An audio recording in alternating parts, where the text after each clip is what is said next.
It's time to take command with former NFL tight end Logan Paulson and former Commanders beat reporter Craig Hoffman. What's up? What's happening? Welcome in. It is the Take Command podcast. Craig Hoffman here. Logan Paulson there. I am in the chair that I was in for many, many hours yesterday, Logan. Somehow talking into microphones again.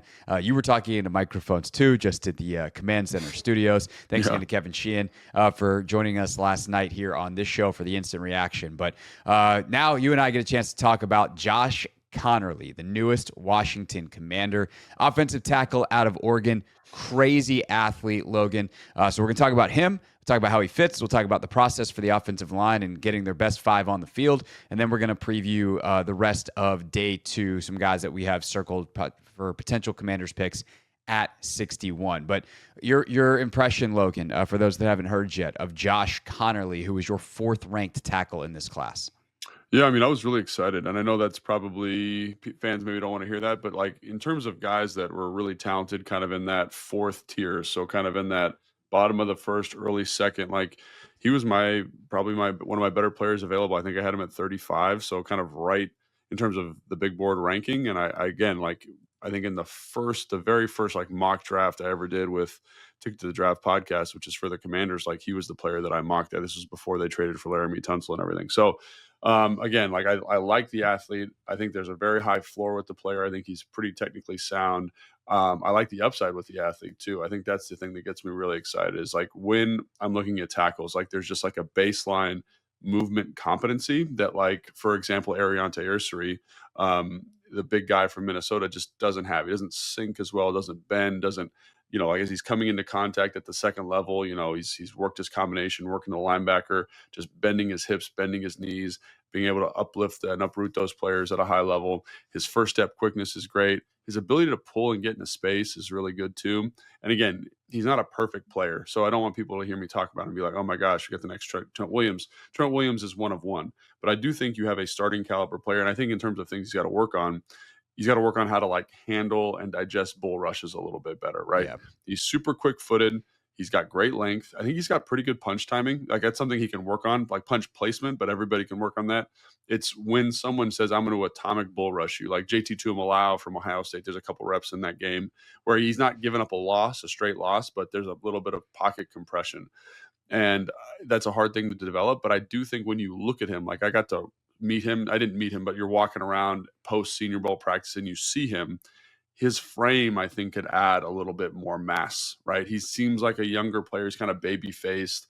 And so I think, like, give him a year and a half with Chad Engelhardt training like a professional athlete. Like, you're going to get a bigger, stronger, more hardened dude. And, like, and I think that's something that makes me excited is, like, I think at a baseline, he's a good NFL player, and I think there's potential for more. Like, I don't think he's ever going to be a top 5 player, but maybe he could be a top 12 player at the position in the NFL and a guy that you're talking like, oh, hey, like you've got that kind of upper echelon of guys that we're all familiar with, your Jordan Mailatas, your Trent Williams, but just below that, kind of after Tristan Wirfs, there's that really solid group of tackles. I think you can maybe get into that group just from an athletic upside. Now, a lot of things have to come together, but I think that's something that makes me really excited about the pick, just as the player. Yeah, no, I think watching him this morning a little bit more, and you see the inability to sit bull rush quickly, which is kind of what you want, right? Like if I want you to sit it in 3 steps or 5 steps, it's taking 5 steps or 7 steps. And it's like that extra pocket compression where like eventually you get there, but could you stop that thing cold? Like that is something that certainly there's room for. But I'm glad you said what you said about where he's at physically. He is, I think Adam had him off by a year in the press conference. He's already 21, but he said he's not going to turn 21 in November. He won't turn 22 until November, but he's a true junior. So like he is a younger player. And I think from a frame standpoint, like this is a kid who played running back in high school. Yeah. Running back. He's a crazy athlete. And so he's continuing to put on size. And I heard Dane talk about this in the lead up to the draft, talking about him. He's like, his core strength is kind of the thing that lets him down sometimes. And so you get him in an NFL weight room and let him get with that strength staff and work on that. Not to mention, I watched something else, and you could speak to this better because you've seen him in person. Like, apparently he's got a little bit of skinny legs going on. So like I there's don't know some if they're chance. skinny. Yeah, I don't know if he's skinny, but like as you see him, you're like, dude, he's 315. Like he's a big guy. But Right. like they're like compared to so like go to the Senior Bowl, right? You got Anthony Belton who's like 345. You got Jalen Travis who's 340. Like some of these dudes look like huge, right? Right. He looks kind of like how you want a developmental offensive lineman to look, in my opinion. He's a little bit thinner, right? A little Right. bit leaner is maybe the word I'm going to use, and then Yeah. that mass can be added in a comfortable, appropriate way. and I think is the and way I that's look what at I'm it. getting at is Yeah, there's room for him to grow yeah, through his trunk that would be the thing that if he does it properly would also help solve some of these specific problems that yeah, he has. And then the stuff that he does well, you can't teach a dude to move like this. Like his feet are so quick, his balance is pretty good. The other thing I like too that kind of jumped off, you're like, all right, where can I see on tape that this guy's a commander? He dictates play. Now he doesn't always succeed, but like you talk about the punch timing and things like that, and this is my amateur offensive line scouting to compared to someone like you who played tight end in the NFL almost as a sixth offensive lineman and works with offensive linemen professionally. Like his something that Adam said in the press conference really like stood out, and this is why I think I was like, oh yeah, that makes sense to me. Is Adam said that like he doesn't get sped up when he plays yeah, top competition, when he plays guys like Abdul Carter, like he doesn't do stuff out of the norm. And I think you see him say like, I have a plan. Here's what I'm going to do, and I'm going to do it. And it's just a matter of over time continuing to develop those strength traits and then being more consistent. But that's how guys grow and develop in the NFL. And he already does some of this stuff so well that he's worthy of a first round pick. And I'm definitely excited to see what he can grow into because I do think this is a guy that could be a top 10 tackle in this league for a long time. yeah. And I think that's the thing you're excited about, and I agree. I think like and again, he's being picked at 29, and again, you said he's Dane's fourth tackle. He was my approximately fourth tackle as well. Like I really, really liked him. I just was like, what is the likelihood they go offensive line, you know, at 29? And I wasn't really thinking about it, but the more you think about the process, again, and trusting your big board, right? Trusting best player available, like that's where you see the intelligence and the experience of Adam Peters, right? And people say, oh, well, Logan, you had Will Johnson, you had Mike Green, you had Josh Simmons ahead of him. But, like kind of in the 12th hour, and when those good football players start to fall, to me, like your spidey sense has got to go up a little bit about some off-field stuff. So I think that's the other thing too. Like not only are we excited about what we see on tape or what I see on tape, I also think that hearing Adam Peters talk about him, kind of hearing, I trained Terrence Ferguson. They're teammates. They're really good friends. Like he speaks very glowingly of him as well. And I think the thing is like, he seems like a really good kid. And ultimately, like you've got the offensive line coach wanting to work with him. The whole staff seem united in supporting him. And I think that's where I'm kind of like, he fit that commander tag. Like they know the kid is about as well as you can know him. He came in for a 30 visit. They talked to him at the combine. They talked to him at the Senior Bowl. Like in terms of really understanding who this kid is, like they've got a feel. And I think that's super important. So very talented, seems Yep. like a great kid, seems like a commander based on what Adam said. Yep. And I'm excited to see him here. And I think like ultimately when you're building a team and you're building a culture, like that commander tag is really important. Like I was talking to one of my producers last night and he's like, he felt we're not in a position yet to be able to kind of accommodate maybe some difficult personalities. Let's build this culture to a point where we can get there. And you do it with guys like Josh Conerly. For sure. And I think, this is a chicken or egg kind of argument. And you talk about the culture building. Like, do you build your culture in a way that can tolerate a guy that isn't, that doesn't have the tag, right? And you can bring him in, or do you keep that culture because you don't bring guys like that in? Yeah. And like, that's the thing. And right now, at the very least, we're not bringing guys like that in. They definitely care about it.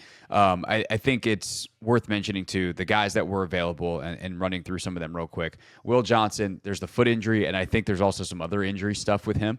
Yeah. Mike Green, clearly the off-field stuff, that's a no-fly zone. And I thought it was a huge red flag that Daniel Jeremiah left him out of his final mock. To me, that says DJ got a bunch of intel last minute that was like, nope, we're out on him. And he left Will Johnson out of his final mock, right? He did too. Yeah. So, and if Daniel Jeremiah, like he's pretty plugged in, and in that final mock, you're going to get a really good feel for who's going to go in the top 32. And when those guys aren't in there, I think that's very telling about maybe some information that we were not privy to throughout the process. For sure. Nick Worry falls out of the first round. False. Crazy athlete, but like I think there's some play style stuff with him that maybe teams are say like, yeah, you can run this fast. You should be physically imposing, but he doesn't necessarily play that way all the time. I think that's the thing for me. Like, like I had him high because I thought someone would bet on the athletic traits. But in terms of watching the film, again, I think he's a good player. And if like they draft him at 61, for example, like I'd be ecstatic, right? Because I think he's a good football player. But the thing is, like, the thing that shows up for me is the tackling. He's not a great tackler.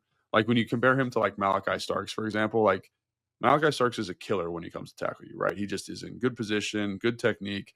And I was so mad when he went to the Ravens, by the way. Yeah. Oh my god. A little out of control. Distances are off. And he's not going to come thump you for a guy that's that big. So I think that's the thing with him that I was always skeptical. People kept mocking him to the Commanders, but I was always skeptical because I'm like, I don't see a tackling. Like when you watch Mike Sanderson last year, he's not a big guy and he's not like murdering people, but he's a fundamental tackler.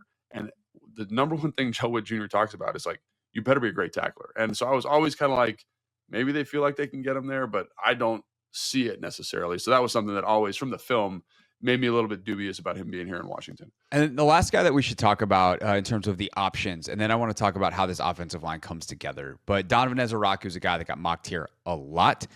He's a guy that I think does have some of the more commander tag kind of stuff. Multiple time team captain. He had to kind of earn his place. Like I think his story is really cool. But Logan, we were talking yesterday, earlier in the day, and I told you something a scout told me, and you were like, "That makes a lot of sense." That was one of the first notes I made, and then I kind of forgot about it because I kept watching, and there's a bunch of other good stuff on tape. Ezaraku is clearly a good football player, but his lack of ability to run, he did not run at the combine, and when you're 245 pounds and you don't run at the combine, it means you probably weren't comfortable that you were going to run a very Didn't good run time. His pro day either. And so the fact that he never ran and on tape that shows up, why is that important? And why might it be something that dissuaded Washington from chasing what seems like their most obvious position of need? Yeah, so in my initial defensive line ranking, I remember leaving him just out of the top 10, just out, like he was 11 or 12, like he was right there. And one of the things that I kept watching when I watched the film, like I remember watching the Syracuse game and there was another game that I watched. I was like, he's got some feel, like, some pass rush feel. And that's obvious when you watch the highlights, but he's not like like you don't feel his get off like the same way that you feel, some of those other guys, Shamar Stewart, Mike Green, whatever, but like, you don't feel him the same way. And then when he beats the tackle, he doesn't have this great closing speed. And I remember talking with some guys and they, obviously they like the player, they like the kid, but that was a big concern with some of the guys was like, hey, can he close on quarterbacks at the NFL level, guys who are going to be able to run away from him? And I thought that was really interesting. And I remember that was my initial thing, but then I remember going back and being like, he's just so good at the other stuff, like the stacking moves and feel, and someone's going to value that. But then, after seeing it today, where he's out of the first round, and that means 32 teams passed on him, right? So everyone kind of had a similar thought as the Washington Commanders, is like, what's the actual difference between him and Femi Oladipo? What's the actual difference? Or him and Graham from Central Arkansas? Is there a Walker? Yeah. What's his name? Walker, David Walker. Yeah. David Walker. Thank you. From Central Arkansas. Like, not a lot. And so when I'm rethinking my tiers, like the production really drove him up the board because it's amazing, right? But in terms of physicality, like not much. And both those other guys play with a different type of motor and closing ability that is probably, again, maybe some teams have them above Ezaraku, which it would be interesting. But again, like that's kind of thinking about it today, reflecting on it last night. I think that's something that was maybe more significant for NFL teams is that he's not a top shelf athlete. And usually to be a pass rusher in the NFL, we talked about this with Shamar Stewart, you need production and athleticism. But this was kind of the flip of the coin where the athleticism wasn't all the way there, but the production was very, very high. And I think that probably spooked a couple teams and said, hey, he's a second round player for us. Yeah, for sure. Ultimately, Washington goes with Conerly, which is also, by the way, you talked about the staff was united. Did you see the bit with Cliff and Adam? Yeah, that was amazing. Amazing. So if you haven't seen this yet, it's on the Commander's Instagram.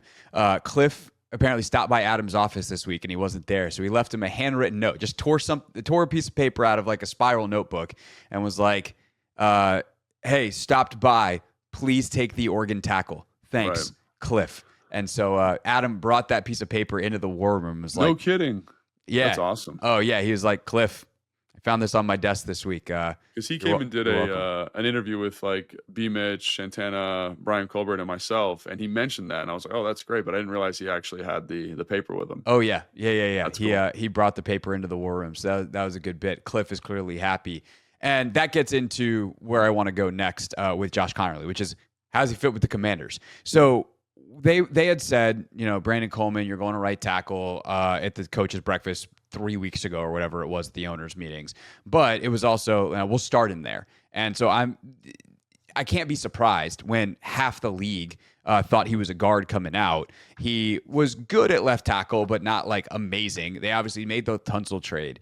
And they also feel like Josh Conerly could play guard. So they're gonna mess around and find out here what their best combination is going into the spring at OTAs. My guess is Conerly would start at right tackle, or maybe he backs up Coleman at right tackle. They're both going to play some at guard. And then you have this kind of experimentation phase throughout the spring. They'll probably both learn both positions. And then they'll get at some point in training camp where they need to flip a switch, Logan. And that's what I want to talk to you about is the process of learning that right side and guard for both of these guys, or tackle, right tackle for Coleman especially, but also right tackle for Conerly, because he played just left tackle at Oregon, played like 3 snaps at guard over the course of his career. And some of that might have even been like unbalanced line type of stuff that they did a little bit at Oregon in that offense. But eventually you also need to pick 5 and build some cohesion, because we know playing with each other is a huge, huge deal in the NFL. So what do you think this process looks like to first discover what the best 5 is and how to order them? And then how long do you need, when we ultimately get to August, to let this group have some cohesion and come together? Yeah, that's something else I did this morning. It was kind of like, if I was just based on what I've seen from last year and looking at Conerly and like where I think he best fits, I think it probably is something like where Tunsil's playing left tackle, Coleman's playing left guard, Biotish at center, Allegretti, Cosme until that health issue with Cosme's knee works out, and then Conerly at right tackle. I do think they'll do some cross training with those guys. I think Coleman's probably the first backup tackle for for the right side there. And I think Conerly will probably play some left tackle and maybe even some guard. And they'll do that throughout the spring, I would assume. Right. But again, it's about seeing kind of who's communicating well together, who's getting along, like how you fit again when the pads come on in the preseason, like how have some of these shortcomings developed, right? Like one of the things about Brandon Coleman playing guard that I was always a little bit up and down with is I felt like sometimes he couldn't handle like the explosive rushers, right? The explosive. When he was playing tackle last year. No, when he was playing guard in college. So like, okay, gotcha. So has he resolved some of that stuff? Has Conerly learned how to play on the right side? So there's issues and questions that need to be answered anytime you move people around. And I think that's where it's kind of like nothing's for sure, but I think like that's where we're talking about getting the best 5 on the field, right? Maybe Conerly really gravitates well to guard and feels really good there, and you're really excited about it. And Coleman's fine at right tackle. Like we'll see what happens, but I do think like making sure everyone has an opportunity to develop and cultivate the skill set and also work on the chemistry with the group is going to be a big part of this process, because bringing the best O-lines that I played with were not always the best guys on paper. Now that helped, but like the guys that were cohesive, communicated well, understood each other. And that's the part that I think is going to be really interesting to see how that develops, because, Cosby's not going to be playing early in the year. Allegretti's going to be playing a lot more. That's the thing where it's like, you've still got Wiley, by the way, too, who's played some guard in his past. So like, I think Allegretti, Wiley are going to be, competing to be Cosme's stand-in until Sam gets back. Yeah, and I love Wiley, and I think it's great that he's still a part of the program, and just getting more talented people in the building is great. But I think that kind of sweet science, as you know, Craig, you've been a coach for a long time, of bringing those guys together and making sure that there's a technical efficiency is, Coach Johnson's really going to have to earn his paycheck there, because like that's the thing that makes a good offensive line is, can we galvanize this group and again find where people best fit. So I do expect to see a little bit of cross training, like, hey, Conerly get a couple reps at left guard or right guard, and Brandon Coleman get a couple reps at right tackle, left tackle, whatever we're going to do, and just kind of see how guys are developing and how comfortable they get over the course of the spring. Yeah, I do think it's worth shouting out the front office. They've buttressed this with veterans, right? Yeah, If good for point. some reason there's some struggle, you've got Nate Erbig as well, who came in and has played a lot of football. They've got Cosme, they've got Allegretti, or sorry, not Cosme. I mean, they do, but that's not the guy I was thinking of. Wiley. So they've got the veterans that are ultimately going to be on the way out. But for right now, that puts a somewhat high floor underneath you. I'd also say you're a great person to ask this question. I don't know why I've never thought about this before with what you had to do at tight end, but they don't play left tight ends and right tight ends. Right. I presume that you had to block dudes on the edge, on the left and on the right, by the nature of your position. So how different is it side to side when you're out there on the edge? So if you're Coleman or Conerly switching sides here, how difficult is that, and how different is it?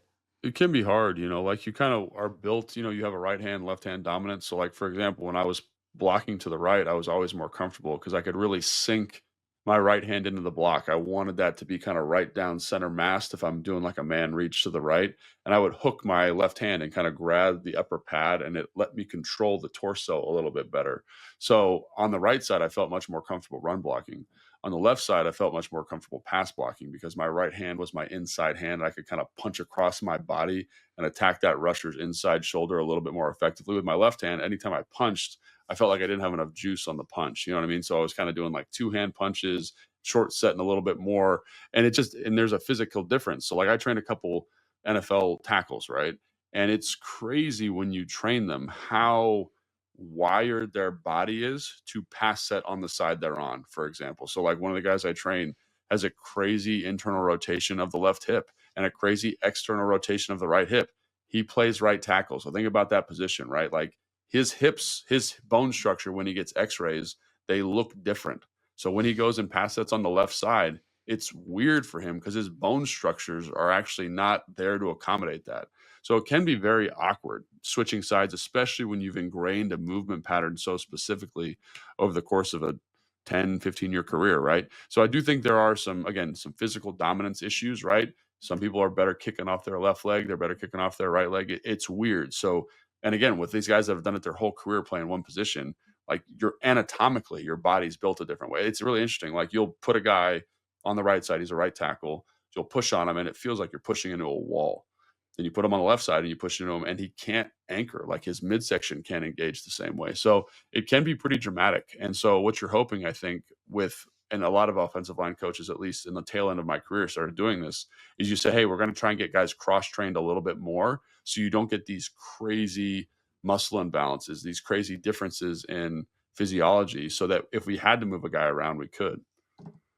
Yeah, for sure. Just scrolling through the beast here in the biographical section for Conerly, to kind of figure out how long has he been there? Because it's one thing if it's a dude who's played a decade of NFL football on the right side, and like Right. that has been ingrained over thousands and thousands and thousands, tens of thousands of reps at that point. For Conerly, though, he was a 4-year varsity letterman at Rainier Beach High School in Seattle. He played running back, tight end, and defensive end as a freshman. Going into his sophomore year, though, the team lost almost its entire offensive line, and Conerly knew a move to the trenches was his best long-term move. He won the starting left tackle job for the 2019 season and made a quick transition. Then he was very highly awarded and very good, and then eventually goes to Oregon as the second-ranked offensive tackle in the 2022 recruiting class, just ahead of Kelvin Banks and Will Campbell, and the number 1 recruit in the state of Washington. But he's been there for 5-6 years of high school and college football. That includes a COVID year, by the way, that was very shortened. So this dude is an athlete. Seems like he would be quite fungible still at this point in his development. And it's just a matter of stacking the reps, and and part of it's like the wiring of the central nervous system too, to be like, this is a familiar movement pattern to me, moving this way, the vision. Like, go to Topgolf. This sounds so silly, especially considering apparently he is a terrible golfer. Adam made a joke about that at the press conference, that he was at the Topgolf visit this year, and not a great golfer, but was willing to swing. Go to a Topgolf, and if you're a righty, go hit a ball off the lefty tee. You're gonna feel like naked over there. You're like, what? It feels weird. It's super weird. So, but he can get used to that, I think, fairly quickly. Especially you bet on the athlete. And by the way, same thing with Brandon Coleman. Yeah, I think that's exactly right. And when you watch him at the Senior Bowl, it wasn't always the prettiest on the right side, but there wasn't like like some guys, you put him on the other side and you're like, oh God, like no way you can get that done, right? But like Yeah. his angle's still pretty good, his position's pretty good, and so again, like I think that there's, I think that's very reasonable for him to do. He'll have to work at it, get some reps, but I think that's well within like an outcome for him. And again, there's certain guys that can't do it, and I don't think that's where he falls, just because again, he does have he moves really well, and Yeah. so usually if you're a good mover, like you have good kind of kinesthetic competency, and so like I would say he falls in that bucket for me. And as you said earlier, this is also where you bet on the kid.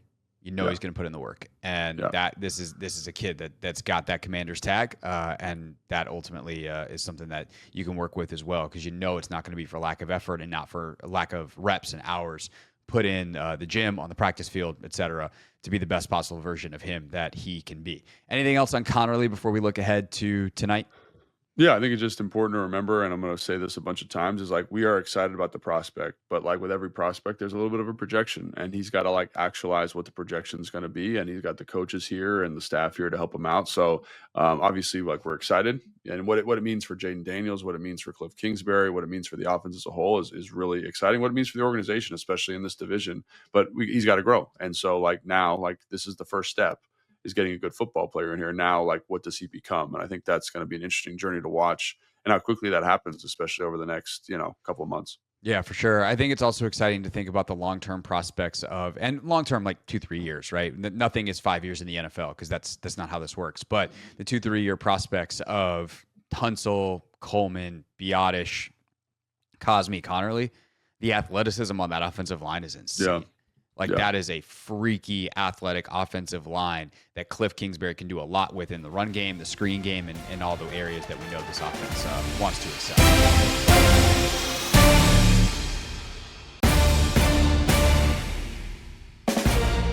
Take Command Podcast, Day 2 NFL Draft Preview style. Craig Hoffman, Logan Paulson. So I think we're at a point, Logan, in this draft. I just want to say this off the top. Commanders are going to pick once tonight. Because they don't have a third rounder, and trading out of the second round is not going to get you a third rounder tonight. So is that fair to say we're just looking at one pick tonight? I think so. Unless, I guess they could trade someone on the team potentially. I guess that's fair. That would be a consideration that if it happens tonight, I would look very silly to say it's not possible. But that would be the only way for them to get a third round pick. Yeah, and I think that's kind of what you're looking at. So I guess they could trade into the third round, but it doesn't feel like they would have to give up like a future second or a future first, though, and they already don't have the second next year because of the Tunsil trade. Right. So unlikely, not impossible, but I definitely think it's something. Yeah, we're going to stay for both rounds at work. You know what I mean? Until they say we can go, just in case they do want to trade in or they do make a move that gets you that third round guy. So. So probably one pick, and I think this is an interesting problem. I think when like we've experienced this a little bit, kind of on a way different level, obviously, when you do the mock draft, right? So like you hit first pick, wow, good football players. Second pick, oh, good football players. And look at all of these other good football players that'll be there in the third round. Man, this is awesome, but you're not picking again until the fourth round. So when you go from 61 to 128, all of a sudden you're like, oh. Like nobody who I thought was going to be here or that I thought could possibly be here is here. So I do think that there is a likelihood, a possibility that it feels like this pick could be a little bit reachy, I think, to a lot of fans or a lot of national pundits, because basically it's like, if I can't get the person at 128, that person's on the table. And if you think about it, that's like 60 people. You know what I mean? So like at least 60 people. So like that's kind of what you're looking at here, is you're looking at a big pool of athletes that could be at the 61 pick. And again, be selective, make the pick, find someone that you think is a commander, because this has to be a good pick. Much like Josh Conerly in the first round, this has to be the same thing at 61. Right. And that's not to say, by the way, they won't trade back. It's just if they do, they're not going to get a whole lot in return, depending on how far they're moving. Because, look at last night, that Chiefs-Eagles trade. Like, it was like a future fifth or something like you're just not getting a lot of draft capital for moving around at this point in the draft. I know that was just one pick, but like how far down are they really going to want to go? Just worth mentioning. Okay, so what do you think they do, Logan? We got now we're just in the same boat we've been in for months with the first round pick. Hey, there's going to be 28 more dudes selected before the Commanders are on the clock. Take a wild, wacky guess, but that's kind of where we're at. But we have seen how the board has fallen through round one, and I think that is obviously informative on some level. Yeah, I think so too. And I think when you look at kind of the people that are available, like the positions of strength. So just kind of going through the big board right now, I think there's a kind of a good staple of receivers that fit this build. I think there's one offensive tackle. I think there's one or two guards that would fall in this bucket. But then I was looking at edge rushers and I was like, gosh dang, like you got Donovan Ezeraku, Nick Gordon, Landon Jackson, JT Tuimalau, Femi Oladipo, Prince Yellen, Brandon Swinson, Jordan Birch, Jack Sawyer, and David Walker that I think could all reasonably go at 61. So that's a lot of people. What is that, like to 9 people, 10 people? And then you got a couple defensive tackles, probably 4 or 5. You got 2 interior linebackers I think could go. And then you got a couple corners, right? And I think or cornerbacks and safety. So you got Ravel, you got Trey Amos, you got Benjamin Morris, Xavier Watson, Azari Thomas, Jacob Parrish, and Kevin Winston Jr. And I think that's all very reasonable there. So to me, looking at kind of the strength of the draft in the second round, I think you could maybe go receiver, but those edge rushers seem very, very deep. And then the defensive back kind of conglomerate feels very kind of dense at this moment too. So basically, if you're you were worried that they didn't take a defensive player in the first round, they didn't at a corner or a defensive lineman, like there's definitely a very real option for that to happen here in the second round of 61.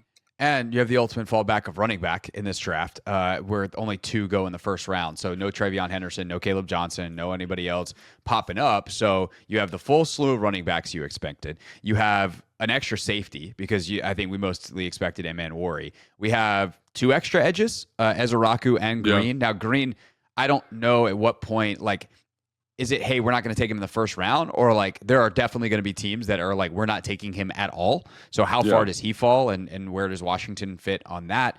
Obviously, the Will Johnson thing is someone's going to take the risk eventually. So I think it is pretty fascinating. In terms of guys that went on 30 visits that are still on the board and potentially available at 61, I think it's worth mentioning, Logan, although it would be a mistake to think that they are exclusively picking from this list. No, but I just think it's the reason, like we were talking about this earlier, like the reason we're just calling attention to this is that these are people that they have talked to. Like Mike Green came on a visit, right? Does that mean they're going to draft him? It doesn't look like it, right?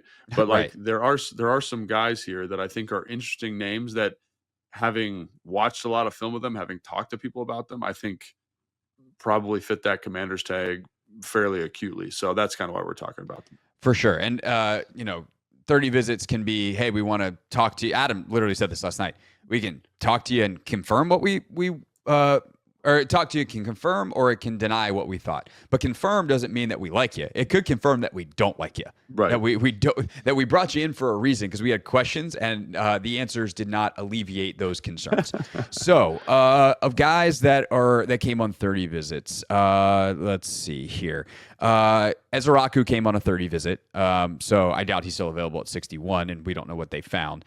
Trey Harris, receiver from Ole Miss. Is that too rich for him? No, I think that's probably right in line, but I do think at the press conference yesterday, Adam was like, yeah, someone said, what about defense at 61? He's like, yeah, maybe, obviously like we're not going to rule anything out, but I would feel bad for Joe Wood Jr. if we didn't pick a defensive, what I'm saying? Like, I think that it felt like, obviously I think they would like to go defense, but they're in that same quote. He's like, we're going to trust the board. Like, and it's something that I really appreciate about them is they don't look at the draft is a 2025 thing. Like how do we build the best football team moving forward? And if they know that their entire receiver room outside of Luke McCaffrey and Terry McLaurin, once he signs his extension, they all could be gone next year. So like taking a receiver is not crazy. Caleb Johnson, the running back out of Iowa, Oladipo, the edge out of UCLA. How far down is Quincy Riley on the corner list? Because they met with him like 4 times, including a 30 visit. So I have not, I'm going to be perfectly honest, I have not watched him yet. I get these lists from like PFF, and he was not on the list at the beginning of the season, but I've heard that they do like him. And again, like he felt like, at least I looked him up last night, like he's in like that 5th round, like 120 kind of range. So 4th round, I guess that would be. But, like if you really like him, potentially that's a spot for him. So here's why I'm going to mention him as watch out, even though he could very much wind up there. Dane's got him as a 3rd, 4th round guy. But listen to the guys that are around him. So he's his 11th corner. Noah Williams is his 8th quarter. Jacob Parrish is his 9th quarter. Benjamin Morrison is his 10th quarter. Darian Porter is his 12th corner. Wow. Yeah. Yeah, it's a dense group there.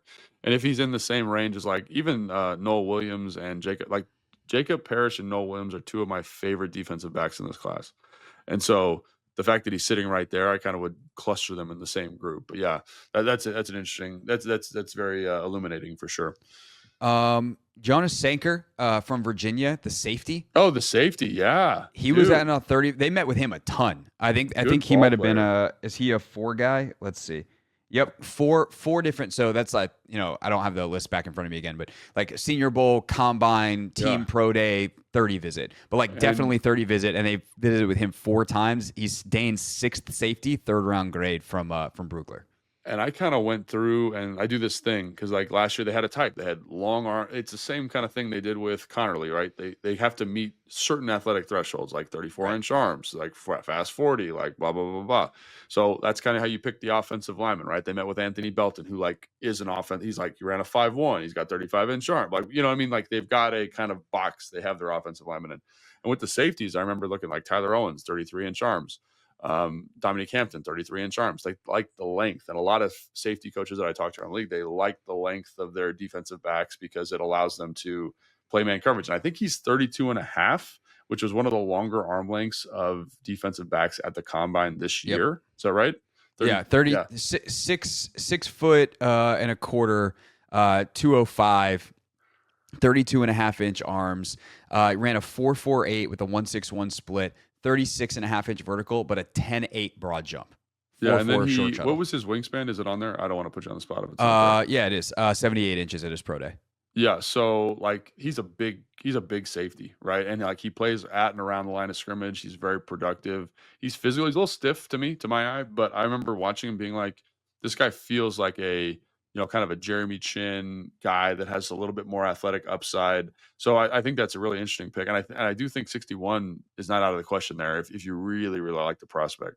Yeah. And especially again, if he's in that big extra large bucket because you don't pick again until 128. He's probably not going to be there. Last guy, Belton, by the way, did come on a 30 visit. I just didn't mention him because I would be stunned if they went offensive line again. Could you imagine they might go offensive line at another point in this draft, but like going at 29 and 61. I mean, I like Belton a lot. Like he's one of at that point we start screaming, what in the Atlanta Falcons is going on here? Got to get one in. David Walker is the last guy that I'll mention, unless you got anything. Jalen Smith, corner out of Southern Cal. He's probably a little bit lower. Good football player, but I think a little bit lower. They had another interesting name on there. He was like Carlin Vigors, Louisiana Monroe. Yes. Yeah, he's an interesting guy. 6'2", 200 pounds, good length. Feels like in that 4th round range. But again, if you love him and you think he's anywhere from the 61 to 128, he's on the board here. But I do think the 2 edge rushers that they mentioned, they get me I get the warm fuzzies for those guys, right? Because we've talked about Femi Oladipo. He's a Bruin. But I told this story to Kime this morning. We were talking on the phone. And like, I remember, I don't know if I told this on this show, but there was a moment in the Senior Bowl practice where they were doing like a red zone kind of team run period. And he was on the field or he was on the sideline, and someone made a tackle and he like sprinted on the field, dapped everybody up, and just the defensive energy. It was kind of a flat practice, just went through the freaking roof. You know what I mean? So next play, tackle for loss. He's talking mess to everybody. And you're just like that. Like I get tingles just thinking about it, right? Like that gets me excited. And again, he's making a transition from off-ball linebacker to edge. The edge stuff at the Senior Bowl was excellent. And not the best bender, but the competitor, the toughness. Like he had a period where it was like, we wanted to see you do off-ball linebacker coverage stuff. And so he just popped over and started covering running backs. And I was like, that's what you, in terms of versatile, competitive, tough, love it. And then David Walker is this little short, I like traitsy, big, tall edge rushers. So he's 6 foot. He's almost 270. He's got 31.25 inch arms, 3/4. So not a big guy, but I'm being totally honest here. He did not lose one pass rush rep at the Senior Bowl. Oof. So like, he's got great power. He walks people back into the quarterback, and he feels like a guy that could have 10 sacks in the NFL. Like his rush profile is very unique. It's short, sawed off, think like Brandon Graham type guy. But both those guys, to me at 61, are like very, very I would be stoked if either one of them came. I'd be like on the show. I'd be like, yeah, I wouldn't be doing Fred Davis, you know what I mean? But I'd be pretty stoked about both those guys. You also got guys like Jordan Birch, who's obviously a teammate at Oregon of Conerly. By the way, we'll wrap up with this because I know we're running short on time here.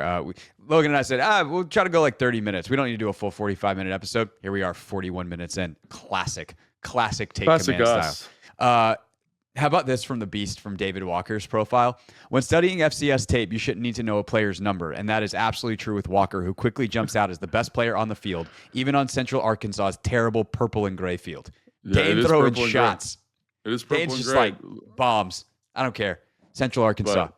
Play on green grass. You watch him at Central Arkansas, and you're like, this is not fair. This is ridiculous. Like I will say with him, he's also like 25 years old. Is he really? I didn't realize he was that old. Yeah, 6-year senior. He's 24.89 on the age. So we're going to be 25 before the season starts. So I hope if you're a 25-year-old playing at Central Arkansas that you absolutely are killing people. That's if you're an NFL prospect. I would hope. How old was Femi Oladejo? Oladejo is not even 22. He's like 21 and a half. Young, spry, got good joints still. Yeah, let's get that going. Birch is like 23. Jackson's 22. Scorton's the fun one. He's not even 21 yet. Dude, I doubt he's there at 61, but I like him. Landon Jackson, love him. Scorton, love him. Femi Oladejo, love him. Dave Walker, love him. And so the fact there's 4 dudes that you're just like, and again, there's other guys that I'm not even mentioning, like the kid from LSU. I really like Swinson. What about Josiah Stewart, Michigan? I've heard some people that really like him. He's interesting because he ran a 4.9 at his pro day. Whew. And he's not a big man. And so he has some juice. It shows up for sure. But I would be, we talked about the Donovan Zaraku, kind of like, do you have the athletic upside to rush at the NFL level? Maybe it was a 4.89. It was very, very slow for a guy that does not look that way on film. Interesting. All right. Well, there's a bunch of names that could become Commanders, or someone else will. 61 is the pick. We are not planning on doing a show after tonight for the second round pick, but maybe we'll convene on Sunday to do a full wrap of the draft. And then obviously we'll do deeper dives into these guys next week and over the next couple of weeks. We'll also throw some non-Commanders draft opinions, especially what else happened in the division. Some very, very good picks, some picks I really like, but also kind of an interesting situation. For instance, in New York, did they just commit For instance, just as an example? Just an example, did they just commit one of the cardinal sins of NFL team building? I don't know. Maybe. What do I mean? You can either tune into the radio show later and find out there because I'm probably going to say it, or wait for me to say it again on this show on Monday or Tuesday. So that is our show for today. Thanks so much for listening and watching. Hit subscribe if you have not already. Leave a comment. Let us know what you think of Josh Conerly if you're watching on YouTube and what you think of the pick. Maybe did we change your mind? Did we convince you that actually it wasn't a bad idea to go offensive line? Because remember, it's never a bad idea to go offensive line. For Logan Paulson, I'm Craig Hoffman. We'll see you next time on Take Command. Thanks for watching this clip of Take Command, which has a brand new home. That's right. You can watch on YouTube at the Team 980. You can also listen to full episodes in the free Odyssey app, which is now enabled with Apple CarPlay. So we'll just, follow you around.